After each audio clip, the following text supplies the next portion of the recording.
因為我哋喺課堂裏邊，咁我哋老師要做一個 input 嘅一個工作啦。咁同學仔其實佢通常就佢會消化咗我哋俾佢 input，之後佢化成個 output 出嚟。咁嗰啲 output 可能講就係好典型嘅教科書裏邊嘅內容。咁而今一次咧，就係佢哋發現咗廚餘呢個問題。咁同學仔佢自己去諗下有乜嘢解決嘅方法。啲同學仔就會慢慢去討論翻裏邊一啲方案可唔可行咧？其中一個好似整繪本喎，可以教識啲低年班或者高年班嘅同學仔話嘥嘢食係唔好嘅。佢將呢個意識咧，佢想透過繪本呢個嘅方式去俾啲同學仔。咁但係咧，因為我哋課堂就唔會有呢個佢哋思考 problem solving 環節㗎嘛。咁我就覺得成個基地呢個計劃咧，可以令同學仔係佢真係要落手去做嘅。咁做完之後，佢真係解決到現實生活中存在嘅問題，令同學仔潛意識地學識 problem solving 呢個 skills。社會上有流浪貓嘅問題，有啲媽媽冇人照顧，好可憐。有見及此，我哋希望可以領養貓貓，喺學校建立一間貓舍。收養流浪貓嘅嗰啲要點樣做啊？使唔使揾啲有經驗嘅人嚟教我哋嗰啲？一開頭只有一啲概念嘅嘢，可能你覺得好難實行啦。但係其實只要你透過唔同嘅努力啦，同埋嘗試咧，都有機會可以落實嘅。就好似呢個貓舍，可能一開頭佢哋都覺得未必會成功，咁但係後來咧就真係可以做到咯。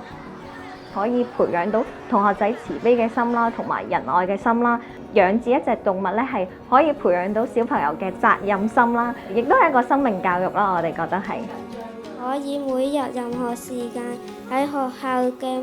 網上平台度寫低或者錄低對老師嘅打氣説話。如果你哋真係有咁樣嘅諗法咧，我都會係你哋嘅其中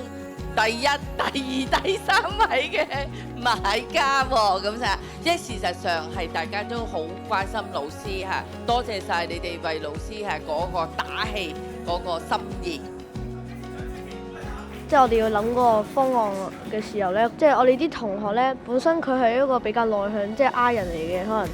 能佢係一啲好有創意嘅人，但係佢又唔識點講嘢嘅話咧，就咁可能我哋就理解唔到佢即係可能佢本身係腦袋可能入邊有好多佢好多諗咗好多嘢出嚟嘅，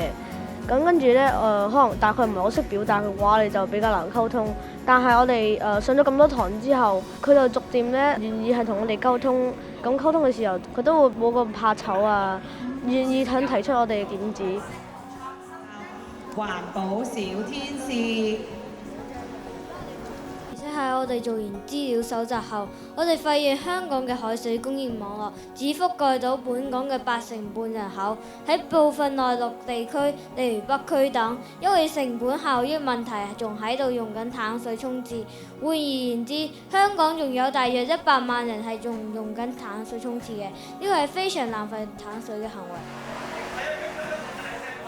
因為學生其實有好多天馬行空嘅想法㗎，老師咧見到其實有時都幾驚㗎我哋。咁但係原來咧我哋都可以慢慢將佢引導，令佢落到地。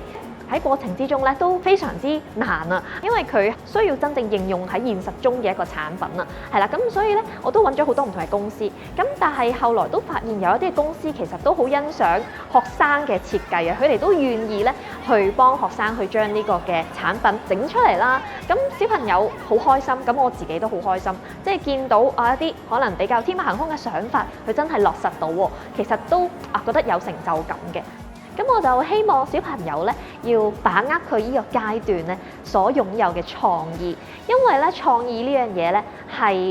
機械人啦、人工智能啦取代唔到你嘅嘢嚟嘅。我知道你而家咧有好多嘅想法啦，雖然佢未必咧可以實現得到，咁但係如果咧你抱住呢個想法一路咁去發展落去，話唔定咧你嘅想法咧最終咧能夠改變呢個世界啦。